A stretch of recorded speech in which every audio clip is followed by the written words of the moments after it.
So once again, we're given a rational inequality, and we're asked to solve and write the solution in interval notation. One thing to note is that with this inequality, we are looking at a non-inclusive inequality. That means that in our final solution, any brackets that we have are going to be open. They're not going to include the endpoints. So even though we find critical points, the critical points themselves, because that's where they either equal 0 or they're undefined, the ones that are 0 are normally included if it's inclusive, but since it's non-inclusive, strictly less than, we're not going to end up with any endpoints being included in our intervals. So we have 3x over x minus 3. Remember, we want 0 on the left-hand side, so we subtract 1 from both sides, and that's less than 0. And so this is 3x over x minus 3 minus, well, 1 is just putting it over a common denominator, x minus 3 over x minus 3. That ends up being 3x minus x minus 3 over x minus 3 is less than 0.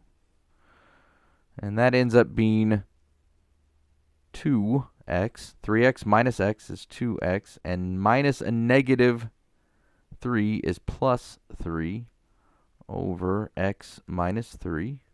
And again, that's still less than 0. So where is this equal to 0? Find our critical points. Where is it equal to 0? Where is it undefined? It's equal to 0 when the numerator is equal to 0. 2x plus 3 equals 0. So that's going to be x equals negative 3 halves. And where is it undefined? It's undefined when the denominator equals 0. So x minus 3 equals 0, which gives us x equals 3. So now we want to draw our number line and look at our critical points. So we have, let's say this is 0, 1/2, 1, 1.5, 2, 2.5, 3, 3.5. So we have a critical point at x equals 3. We have another critical point at x equals negative 3 halves, so negative 1/2, negative 1, negative 3 halves. So that's x equals negative 3 halves. So that gives us the intervals negative infinity to negative 3 halves,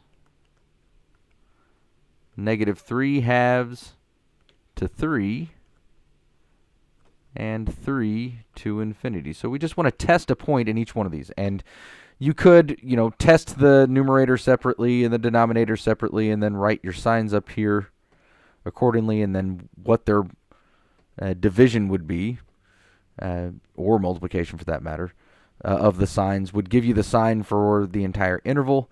But I'd like to just use the entire expression. So let's use x equals negative 2 here. Let's use x equals 1 here. And remember, if it satisfies the inequality that we set up, this 2x plus 3, if it satisfies this, it satisfies our original inequality. And if it doesn't satisfy it, if it's not less than 0, if it's equal to 0 or greater than 0, then everything in the entire interval won't satisfy the inequality as well. And then in our last interval, we'll test x equals 4. So let's look at x equals negative 2. So 2 times negative 2 plus 3 over negative 2 minus 3.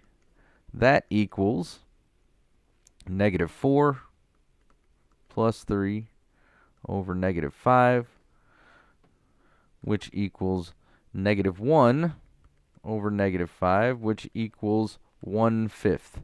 Well, that is not less than 0. So this interval is positive. This entire interval is positive, which means it's not going to satisfy our inequality. So at x equals 1, we have 2 times 1 plus 3 divided by 1 minus 3. That equals 2 plus 3 is 5 over negative 2, which equals negative 5 halves. That is less than 0. This is negative. And then x equals 4. We'll substitute 4 for x, and we get 2 times 4 plus 3 over 4 minus 3. That equals 8 plus 3 over 1, which equals 11.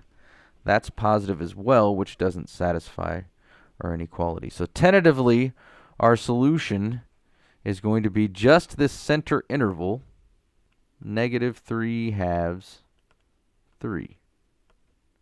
Now, notice also we could substitute these values into our original inequality. We would just need not just the expression, but the inequality itself. So let's use that as a check.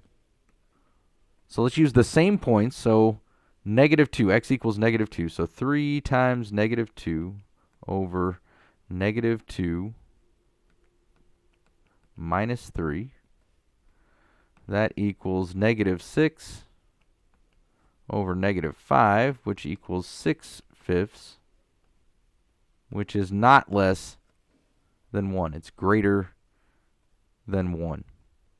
So x equals 1. We have 3 times 1. Again, we're just checking it using our original inequality. So 3 times 1 over 1 minus 3. That equals 3 over -2, which equals -3/2, which is less than 1. So that interval checks, and that's the interval that we had as our solution. And then last but not least, we'll check with x equals 4. So 3 times 4 over 4 minus 3 equals 12, divided by 1, which equals 12, which is not less than 1.